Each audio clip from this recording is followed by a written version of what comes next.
Welcome back. Bulletin में सबसे पहले आपको बताएं कि सुप्रीम कोर्ट में मुजव्वजा प्रैक्टिस एंड प्रोसीजर एक्ट को चैलेंज कर दिया गया। अदालत उज़्मा में मुजव्वजा कानून के खिलाफ 2 आईनी दरख्वास्तें दायर की गई हैं।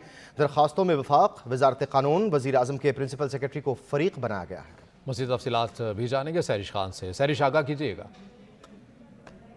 जी बिल्कुल, सुप्रीम कोर्ट में मुजव्वजा प्रैक्टिस एंड प्रोसीजर एक्ट को चैलेंज किया गया है और ये दरख्वास्तें चौधरी गुलाम हुसैन और राजा आमिर खान नामी शहरियों की जानिब से एडवोकेट तारिक रहीम अरसद सिद्दीक की वसादत से दायर की गई हैं। इन दरख्वास्तों के अंदर ये मौक़िफ़ इख्तियार किया गया है कि मुजव्वजा supreme court practice procedure bill बदनीयती पर मबनी है और ये बिल जो है ये आइन के साथ फ्रॉड है। मजीद दरख्वास्त के अंदर सुप्रीम कोर्ट से इस्तदा की गई है कि मुजव्वजा बिल को गैर आइनी और गैर कानूनी देकर रद्दन करार दिया जाए और फैसला को मुअत्तल भी किया जाए और सदर मुमलिकत को इस बिल पर दस्तखत करने से भी रोका जाए। इन दरख्वास्तों के अंदर पाकी हुकूमत, वजारत कानून और वज़ीर आज़म के प्रिंसिपल सेक्रेटरी और सदर मुमलिकत के प्रिंसिपल सेक्रेटरी को फरीक बनाया गया है। जी सैरिश, बहुत शुक्रिया। Supreme court practice and procedure act का सेक्शन 4 लाहौर हाईकोर्ट में चैलेंज कर दिया गया। अदालत आलिया में दायर की गई दरख्वास्त में वफाकी हुकूमत और सदर मुमलिकत डॉक्टर आरिफ अलवी को बजरिया प्रिंसिपल सेक्रेटरी फरीक बनाया गया है। Supreme court practice and procedure act के सेक्शन 4 को लाहौर हाई कोर्ट में चैलेंज किया गया है। अदालत आलिया में दायर की गई दरख्वास्त में वफाकी हुकूमत और सदर मुमलिकत डॉक्टर आरिफ अलवी को बजरिया प्रिंसिपल सेक्रेटरी फरीक बनाया गया।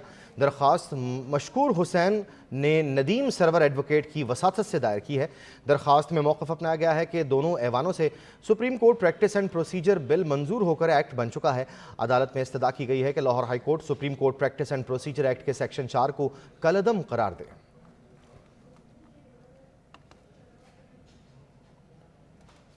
हुकूमत की जानिब से सुप्रीम कोर्ट के हुक्म पर अमल दरामद में ताख़ीर, पीटीआई ने अदालत जाने का फैसला कर लिया है। तौहीन अदालत कार्रवाई के लिए पाकिस्तान तहरीक इंसाफ आज अदालत से रुजू करेगी। असद उमर ने कहा कि हुकूमत ताख़ीरी हरबे इस्तेमाल करके इलेक्शन में इल्तवा चाहती है। हुकूमत की जानिब से सुप्रीम कोर्ट के हुक्म पर अमल दरामद में ताख़ीर, पीटीआई ने अदालत जाने का फैसला कर लिया है। तौहीन अदालत की कार्रवाई के लिए पाकिस्तान तहरीक इंसाफ आज अदालत से रुजू करेगी। असद उमर ने कहा है कि हुकूमत ताख़ीरी हरबे इस्तेमाल करके इलेक्शन में इल्तवा चाहती है।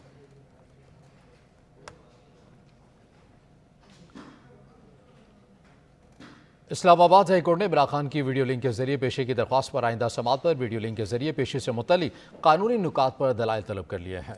दौरान समात वकील अबूजर सलमान खान न्याजी ने दलाइल देते हुए कहा कि वीडियो लिंक और तमाम मुकदमात जुडिशल कमीशन इकट्ठे करने की दरख्वास्त दी थी। चीफ जस्टिस ने रिमार्क्स दिए थे कि केसेस इकट्ठे करने का मामला तो सेशन कोर्ट का दायरा अख्तियार बनता है। एडिशनल अटॉर्नी जनरल से अदालत ने इस्तफसार किया कि आपने बताना है कि क्या वीडियो लिंक के जरिए हाजिरी काफ़ी होती है, क्या ये तमाम स्टेजेस पर वीडियो लिंक के जरिए हाजिरी हो सकती है। जब चार्ज फ्रेम होता है तो मुलजिम के दस्तखत होते हैं, क्या वीडियो लिंक इस सूरत में हो सकता है? हम केसेस में किस स्टेज पर हैं, क्या इसमें वीडियो लिंक हाजिरी मुमकिन है? इमरान खान के वकील ने इस्तदा की कि अदालत आइंदा के लिए जल्दी की कोई तारीख दे दे। अदालत ने रिमार्क्स दिए कि बॉर्डर की दूसरी तरफ की मिसालें भी मौजूद हैं। अदालत ने रिमार्क्स देते हुए कहा कि समात 18 अप्रैल तक मुलतवी करते हैं।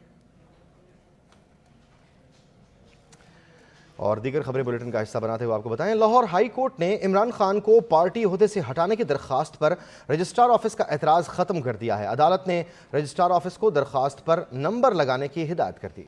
अदालत ने चीफ जस्टिस को फाइल अरसाल करते हुए किसी भी बेंच में समात के लिए मुकर्रर करने की हिदायत कर दी है।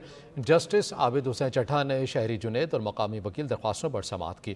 रजिस्ट्रार ऑफिस ने इमरान खान के खिलाफ दोबारा दरख्वास्त दायर करने पर एतराज़ भी आयद किया था। मौक़िफ़ इख्तियार किया गया कि तोशाखाना में इमरान खान नाअहल कर दिए गए हैं। नाअहली के बाद नवाज शरीफ को पार्टी ओहदे से हटाया गया था। इमरान खान को पार्टी ओहदे से हटाया जाए। आज़ाद कश्मीर के साबिक वज़ीर-ए-आज़म सरदार तनवीर इलियास की नाअहली के खिलाफ अपील रजिस्ट्रार सुप्रीम कोर्ट ने एतराज़ात लगाकर खारिज कर दी है। साबिक वज़ीर-ए-आज़म आज़ाद कश्मीर की कानूनी टीम ने तौहीन अदालत केस में रियासती रिट को रियासती हाई कोर्ट की जानिब से नाअहली के फैसले के खिलाफ सुप्रीम कोर्ट से रुजू किया था। वकला की जानिब से दायर पटिशन पर अपने रिमार्क्स में चीफ जस्टिस सईद अकरम का कहना था कि अपील का टाइटल दुरुस्त नहीं। अपील में सरदार तनवीर इलियास को वज़ीर-ए-आज़म लिखा गया है। अगर वो वज़ीर-ए-आज़म हैं तो अपील दायर करने की ज़रूरत क्यों पेश आई? फैसला गलत हो या ठीक, इस पर फैसला बाद में किया जाएगा। आप अपील दुरुस्त करके कल दोबारा दायर करें। ख्वाजा फारूक अहमद आज़ाद कश्मीर के कायम मकाम वज़ीर आज़म मुकर्रर कर दिए गए। सदर सुल्तान महमूद चौधरी ने समरी पर दस्तखत कर दिए। सदर के दस्तखत के बाद समरी चीफ सेक्रेटरी को अरसाल कर दी गई है। सीनियर वजीर नए कायदे ईवान के इंतखाब तक वज़ीर आज़म के फ़राइज़ सर अंजाम देंगे। आज़ाद कश्मीर में नए कायदे ईवान के इंतखाब तक सीनियर वजीर को वज़ीर आज़म के इख्तियारात देने का फैसला किया गया और सदर आज़ाद कश्मीर बैरिस्टर सुल्तान महमूद ने भेजी गई समरी पर दस्तखत कर दिए। सदर आज़ाद कश्मीर के दस्तखत के बाद समरी चीफ सेक्रेटरी को अरसाल की गई। सदर आज़ाद कश्मीर के दस्तखत के बाद अब सीनियर वजीर ख्वाजा फारूक अहमद नए कायदे ईवान के इंतखाब तक वज़ीर आज़म के फ़राइज़ सर अंजाम देंगे।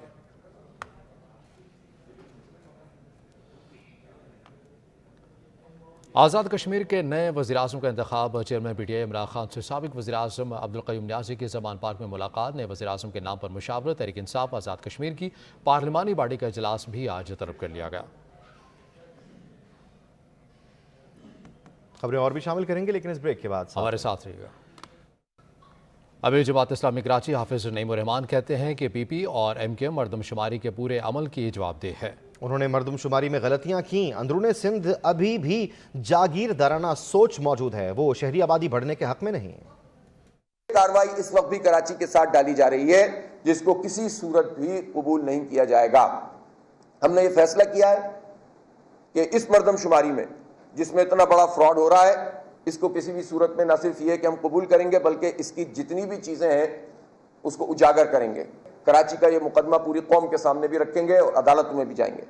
हम हर उस जगह पे जाएंगे जहां से कराची को हक मिले और इंसाफ मिले। सुप्रीम कोर्ट भी जा सकते हैं, हाई कोर्ट भी जा सकते हैं, सड़कों पे भी जाएंगे और अवाम के साथ मिलकर इस बुनियादी हक के लिए आवाज उठाएंगे। ये हमारा सबसे पहला हक तो यही है कि कोई आदमी है और उसको मान लिया जाए कि वो है। इमरान खान और बुशरा बीबी के खिलाफ गैर शरई निकाह का केस। इमरान खान और बुशरा बीबी के निकाह खां का बयान अदालत में कलमबंद हो गया। 1 जनवरी 2018 को इमरान खान ने मुझसे कॉल पर राब्ता किया। मुफ्ती मोहम्मद सईद खान का कहना है, इमरान खान से अच्छे ताल्लुकात थे, उनकी कोर कमेटी का मेंबर भी था। इमरान खान ने मुझसे कहा कि मेरा निकाह बुशरा बीबी से पढ़वा दो। मज़ीद तफसीलात भी जानेंगे अपने नुमाइंदे खुरम मलिक से। खुरम, आगाह कीजिएगा इससे मुतालिक। जी बिल्कुल ऐसे ही कि डिस्ट्रिक्ट सेशन कोर्ट इस्लामाबाद में इमरान खान और बुशरा बीबी के खिलाफ गैर शरई निकाह के केस में आज मुफ्ती सईद अहमद का बयान रिकॉर्ड किया गया है। इसमें उनके बयान में उन्होंने कहा कि मेरी उम्र पाकिस्तान है, मदरसे का प्रिंसिपल भी। 1 जनवरी 2018 को इमरान खान ने मुझसे कॉल पर राब्ता किया। इमरान खान से अच्छे ताल्लुकात है और इनको कोर कमेटी का मेंबर भी आज मुफ्ती सईद ने अपने बयान में कहा कि इमरान खान ने कहा कि मेरा निकाह बुशरा बीबी से पढ़वा दो। जिसके इमरान खान ने कहा कि निकाह पढ़ाने के लिए लाहौर जाना है। इमरान खान मुझे अपने से लाहौर के लगे डिफेंस की कोचिंग में ले गए। बुशरा बीबी के साथ एक खातून ने खुद को बुशरा बीबी की बहन तायद किया। खातून से मैंने पूछा कि क्या बुशरा बीबी का निकाह शरई तौर पर हो सकता है। खातून ने बताया कि बुशरा बीबी के निकाह की तमाम शराइत मुकम्मल है।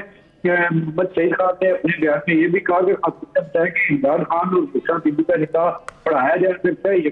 बहुत शुक्रिया। यहाँ वक्त हुआ ब्रेक का, साथ रहिए। पाकिस्तान की बड़ी सियासी पार्टियों के माबैन गैर सियासी रवैयों का जमूद टूटने लगा है। मसाइल को मुज़ाकरात की मेज़ पर हल करने की जानिब अहम पेशरफ साबिक़ सदर आसिफ अली जरदारी ने रोड मैप दे दिया है। ताहम नून लीग का बड़ा धड़ा इमरान खान के साथ बैठने को आमादा नहीं है। मज़ीद जानते हैं ओन शराजी से। ओन, बताइएगा इस हवाले से क्या तफसीलात हैं? जी बिल्कुल, सियासी जमातों के माबैन गैर सियासी रवैयों का जमूद अब टूटते हुए नज़र आ रहा है और आखिरकार पाकिस्तान की बड़ी सियासी जमातें जो हैं वो इस पे आमादा नज़र आ रही हैं कि वो टेबल पे बैठ के मामलात को हल करें। इस हवाले से पाकिस्तान तहरीक इंसाफ के वाइस चेयरमैन और सीनियर नायब सदर दोनों की जानब से, यानी शाह महमूद कुरैशी और फवाद चौधरी की जानब से माजी में इस तरह की आफर्स आ चुकी हैं, लेकिन उन आफर्स को जो हुकूमती इत्तेहाद था उसकी जानब से कोई पजीराई नहीं मिली थी। ताहम साबिक़ सदर आसिफ अली जरदारी की जानब से पार्लियामेंट के फ्लोर पे जो है वो गुज़िश्ता तकरीर में ये वाज़ेह किया गया कि तमाम जमातों को मिल बैठ के मसाइल का हल निकालना चाहिए, मुकालमा करना चाहिए, आपस में मुज़ाकरात करने चाहिए। इस हवाले से अब पाकिस्तान पीपल्स पार्टी ने वाज़ेह तौर पे एक रोड मैप भी दे दिया और पाकिस्तान पीपल्स पार्टी के जो साबिक़ सदर हैं पाकिस्तान पीपल्स पार्टी की जानब से जो थे आसिफ अली जरदारी, उनकी जानब से जो रोड मैप दिया गया उसके मुताबिक इमरान खान को वज़ीर आज़म शहबाज शरीफ के साथ साथ बैठना होगा और तमाम मामला का हल निकालना होगा। अता में मुस्लिम लीग नून में एक ग्रुप ज़रूर मौजूद है जो ये चाहता है कि मामला को मुज़ाकरात के जरिए हल किया जाए। तो इस हवाले से पाकिस्तान पीपल्स पार्टी भी नून लीग के साथ राब्ते में है। जरा ये बहुत बताओ। शुक्रिया असद तफसीलन आगाह करने के लिए। कुछ ही देर में हाजिर होंगे हेडलाइंस के साथ। देखते रहिए सच।